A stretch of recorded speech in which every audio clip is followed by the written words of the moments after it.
Do you think this case is about race? Of course.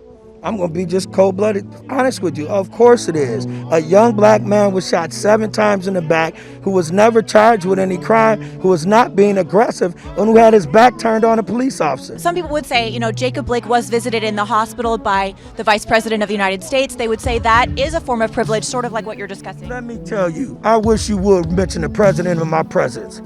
He has failed us. He has betrayed the Floyd family. We've heard nothing from them. No justice, no peace. No peace.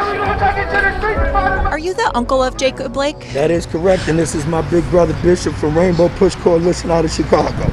Excellent. So why are you here today? Because when you come, full circle this thing, it has to do with Jacob Blake. These people wouldn't have been out in the street without seeing my nephew get shot in the back 7 times in front of his children, which just bugged everybody out. It really bothered them. So it brought a tremendous amount of people to the streets.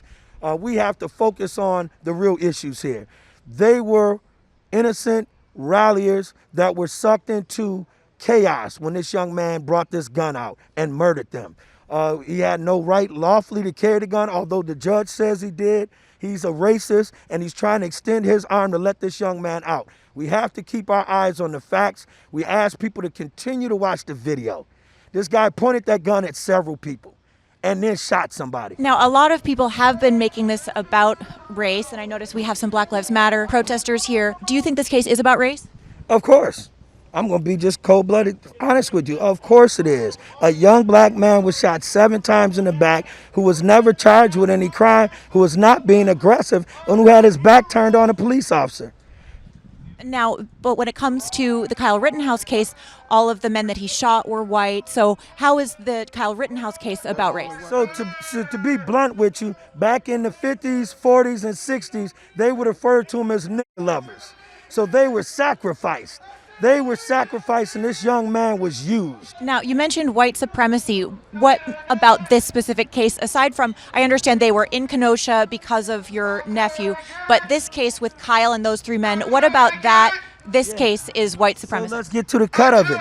He was bailed out by the Proud Boys, skinheads, Ku Klux Klan. Who do you think $2 million came from? Who's paying for his lawyer? Where did he get the Opie Taylor haircut and the new suits? I mean, many residents in Kenosha might say that some of the actions taken by activists were not safe. The burning of buildings, that kind of thing. What are your feelings about that? But those weren't activists. Don't confuse the two. Those weren't activists. Those are agitators. Yeah. Those are individuals that shopped their way in, co-opted their way in, and disrupted organized efforts to protest and utilize the First Amendment right, which is freedom of speech. Now, what would your message be to rioters and looters who burned things in Kenosha? Listen, they're not. That's when I stood up on that statue when I first got here a year and several months ago. We said, if you're burning stuff, you're not doing it for little Jake. I say the same thing today. But on the flip side of that coin, we're talking about the check that Martin Luther King talked about that's uncashed, and we're talking about by any means necessary by Malcolm X, and we're talking about 400 years of slavery. If anybody deserves to vote in this country, we do. If anybody deserves civil rights and liberties, we should receive them. And what civil liberties are you hoping to get that you don't have now? Well, I mean, we can't walk around safely. We pay police officers. We pay them. They work for us. Yet they shoot and murder us all over this country. That kind of civil right. The person that discharged their weapon that night was Kyle Rittenhouse. The only person who was walking around with a weapon who discharged his weapon and killed 2 people is Kyle Rittenhouse. Even in the video, he heard a shot, but no one was shooting at him. Those are the facts. That's not making it up. That's not making it a matter of race. That's not making it a matter of color. The fact of the matter is he used his weapon at a time where people were peacefully protesting. There was the video of people who were doing what they were doing. They were not a part of the process of exercising organized peaceful protests.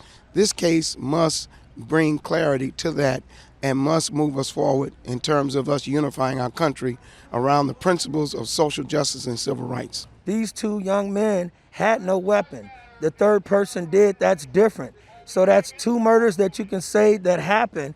See, if it's called killing somebody, that means you had a fair exchange to defend yourself. Murders when somebody has the upper hand, has a weapon, and the other person doesn't, and that's what happened in this case. Kyle Rittenhouse appeared to many people as an active shooter. What do most people try to do? Detain him, disable them, keep them from maiming or harming or killing additional people. This is what we do in this society. We try to protect one another. Now, at least Rosenbaum was associated with the dumpster fire and a couple other things. Would you say that that's peaceful protesting, or would you say that's rioting? So if it was over the line, this young man at 17 wasn't the person to correct it. And the police should be ashamed that they let a young man walk up and down there looking like he was 13 or 12 years old with an automatic weapon. Now, I've been in a lot of fights in Chicago, and I've been hit with a lot of things, bottles, everything else. And I didn't feel in imminent danger. I felt I had to defend myself, but not with a gun, not with an AR-15, and not to kill somebody. You get up and you fight back. You don't shoot somebody because you got hit. So some people would say, Jacob Blake was visited in the hospital by the Vice President of the United States. They would say that is a form of privilege, sort of like what you're discussing. Let me tell you, I wish you would mention the president in my presence. He has failed us. He has betrayed the Floyd family. He's betrayed the Taylor family, Bianca Taylor. Bianca Austin is running all around this country trying to make this better with my brother Big Jake.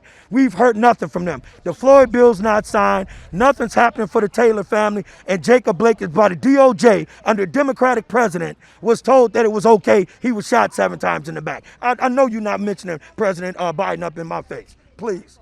So are you going to be voting for a Democrat next time around? We will never in our life probably vote for another Democrat in my life. They owe us. We helped make this red state blue.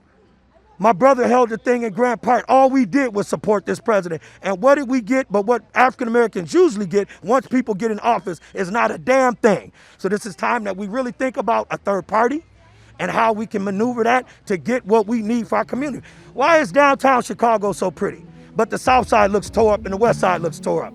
Why is Detroit still tore up? Why are these inner cities still tore up? But you take the best out of our community when it comes to sports. You take the best out of community when it comes to our mind. We have imploded because of no funding.